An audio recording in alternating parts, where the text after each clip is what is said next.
क्रिस्मा वृद्धिको 100 पाइला भाग 10। पवित्र आत्मा हाम्रो सहायक र मार्गदर्शन हुनुहुन्छ। मुख्य बाइबल पद रहेको छ यूहन्ना 14:26 पद अनुसारमा, तर सल्लाहकार अर्थात् पवित्र आत्मा जसलाई पिताले मेरो नाउँमा पठाउनुहुनेछ, उहाँले तिमीहरूलाई सबै कुरा सिकाउनुहुनेछ। मैले तिमीहरूलाई भनेको सबै कुरा तिमीहरूलाई याद दिलाउनुहुनेछ।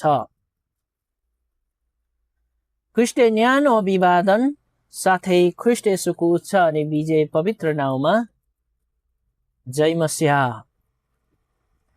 क्रिस्मा वृद्धिको 100 पाइला श्रृङ्खला 10औं भागमा सम्पूर्ण मेरा प्रिय मित्रहरूलाई स्वागत गर्दछौँ। आज हामी विशेष र गहिरो विषयमा कुरा गर्दैछौँ। पवित्र आत्मा अर्थात् होली स्पिरिट। धेरै नयाँ विश्वासीहरूलाई लाग्छ कि क्रिस्चियन जीवन जिउन केवल आफ्नै बल चाहिन्छ, तर परमेश्वरले हामीलाई एक्लै छोड्नु भएको छैन। उहाँले हामीलाई पवित्र आत्मा दिनुभएको छ, अर्थात् सल्लाहकार। एउटा उदाहरण म तपाईलाई दिन चाहन्छु, आत्मिकी जीपीएस। मानिलिनुहोस् तपाईँ एउटा अनौठो बाटो थाहा नभएको ठाउँमा हुनुहुन्छ। तपाईलाई गन्तव्यमा पुग्नु छ, तर बाटो थाहा छैन। तपाईको फोनमा एउटा जीपीएस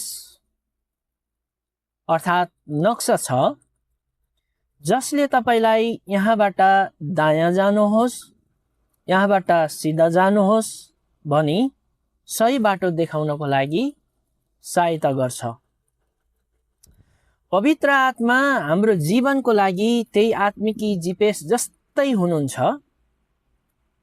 उहाँले हामीलाई जीवनको हरेक मोडमा कहाँ जाने, के बोल्ने र कसरी जिउने भन्ने कुरा अद्भुत तरिकाले सिकाउनुहुन्छ। पवित्र आत्माले हाम्रो जीवनमा के गर्नुहुन्छ भन्ने कुरा हामीले सिक्नेछौँ। 4वटा मुख्य कामहरूको बारेमा आज हामीले चर्चा गर्नेछौँ। नम्बर 1 मा सिकाउने र सम्झाउने। उहाँले बाइबलका वचनहरूलाई हाम्रो हृदयमा जीवन्त बनाउनुहुन्छ र हामीलाई सही बाटो देखाउनुहुन्छ। नम्बर 2 मा सल्लाहकार, सहायक। गाह्रो परिस्थितिमा उहाँले हामीलाई सान्त्वना र सही निर्णय लिन सल्लाह दिनुहुन्छ। नम्बर 3 मा सत्यताको बाटो देखाउने, संसारका भ्रमहरूबाट बचाएर हामीलाई परमेश्वरको सत्यतामा हिँडाउनुहुन्छ। नम्बर 4 मा आत्मिकी मार्गदर्शन दिने, हामीलाई पाप विरुद्ध लड्ने र परमेश्वरको आज्ञा पालन गर्ने शक्ति उहाँले दिनुहुन्छ। अब नयाँ विश्वासीले के गर्ने त? दिनहुँ स्वागत गर्नुपर्छ।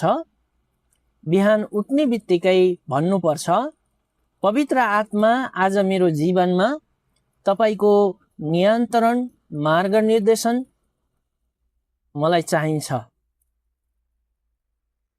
सुन्न सिक्नुपर्छ।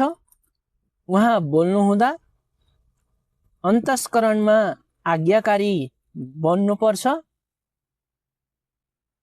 दुखित कहिल्यै बन्नु हुँदैन। आफ्नो बोली र व्यवहारबाट पवित्र आत्मालाई दुखी हुने काम कहिल्यै हामीले गर्नु हुँदैन। एफिसी 4:30 पद अनुसारमा।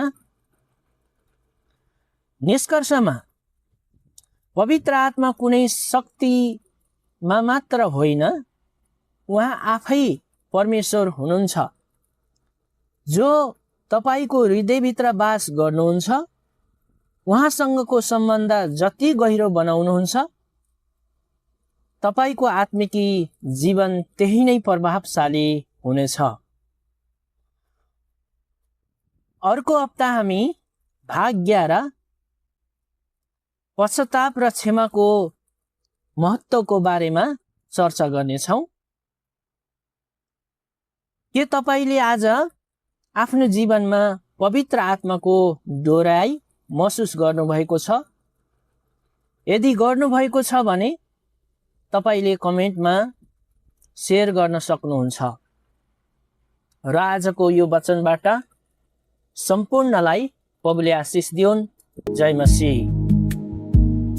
हामी अर्को हप्ता भेट हुनेछौँ।